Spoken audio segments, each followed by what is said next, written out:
ये वो रोड है, दोनों तरफ इसके घने जंगल हैं, आपको दिख रहे होंगे।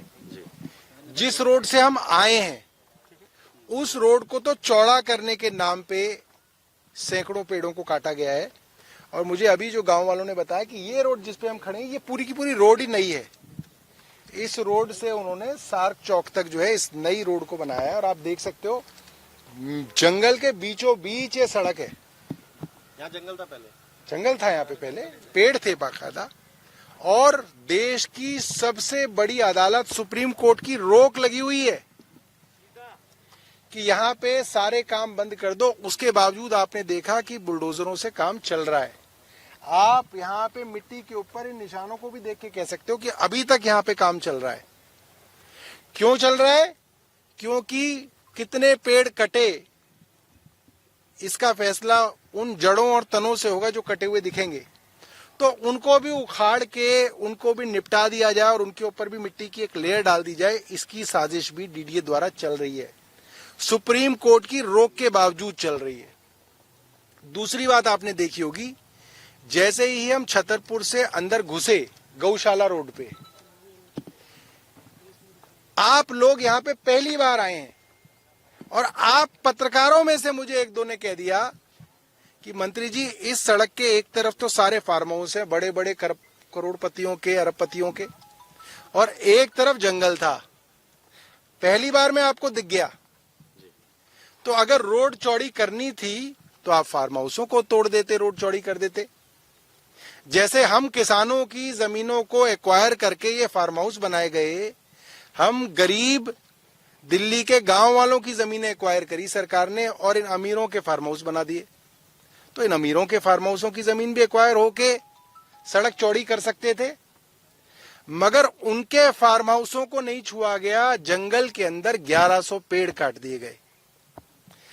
एक और मैं आपको बात बताता हूं, यहां पे आसपास के लोग बताते हैं, चाहे तो आप इंटरव्यू ले लीजिएगा, एलजी साहब एक बार नहीं कई बार आए हैं। क्या करने एलजी साहब यहां बार बार आए हैं, यह आप एलजी साहब से पूछ लीजिएगा। यहां के लोग बता रहे हैं एलजी साहब ने खूब चक्कर लगाए हैं यहाँ के। जब एक बार आपको आके दिख गया कि इस रोड को चौड़ी करने के लिए आप फार्म हाउसों की जमीन ले सकते हैं, पेड़ों को बचा सकते हैं, तो एलजी साहब को ये बात क्यों नहीं समझ में आई? ये सवाल एलजी साहब के लिए। दूसरी बात, पेड़ काटने से पहले सुप्रीम कोर्ट की परमिशन चाहिए थी। पेड़ काट दिए फरवरी के अंदर, किसी ने शिकायत कर दी तो फिर परमिशन मांगने सुप्रीम कोर्ट में गए, ये कह के कि पेड़ अभी काटे जाने हैं, हमें परमिशन दे दो।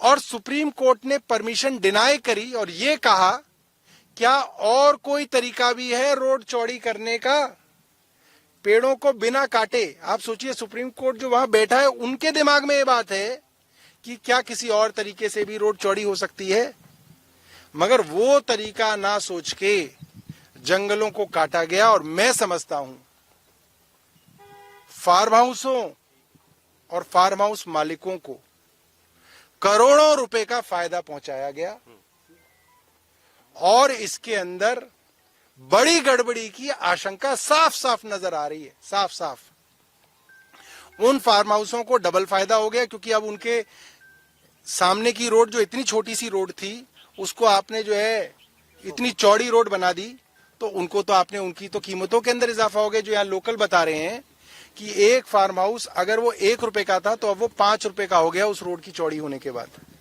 तो फार्म हाउसों को जिनकी जमीनें लेके आपको रोड चौड़ी करनी थी, उन फार्म हाउसों की जमीन को बिना छुए उनको करोड़ों रुपए का फायदा पहुंचाया गया।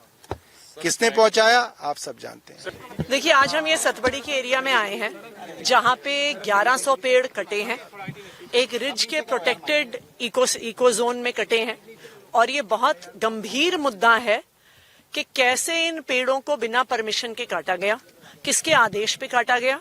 और अब जो और भी ज्यादा चिंता का मुद्दा सामने आ रहा है कि ऐसा लग रहा है कि अफसरों द्वारा तथ्यों को छुपाया जा रहा है। ये टिप्पणी सुप्रीम कोर्ट ने भी करी। सुप्रीम कोर्ट ने भी पूछा अफसरों से कि आप किसको छुपा रहे हो। दूसरा, हमने भी अब फैक्ट फाइंडिंग कमेटी में देखा है कि लगातार अफसर बहाने बना रहे हैं, कागज नहीं दे रहे हैं, मीटिंग्स में नहीं आ रहे हैं। तो ये बिल्कुल साफ है कि ऊपर से अफसरों को आदेश मिल रहा है, अफसरों को ये डायरेक्शन है कि किसी को प्रोटेक्ट किया जाए, लेकिन ये दिल्ली वालों के लिए बहुत चिंता की बात है कि दिल्ली में जब हम हीट वेव के बाद अभी निकले हैं, दिल्ली में जब इतनी पोल्यूशन की समस्या है, तो दिल्ली के सेंसिटिव इकोसिस्टम्स में अगर इलीगली पेड़ काटे जाएंगे और हाईएस्ट अथॉरिटीज द्वारा सैंक्शन होगी, तो फिर दिल्ली वालों के इंटरेस्ट को कौन देखेगा।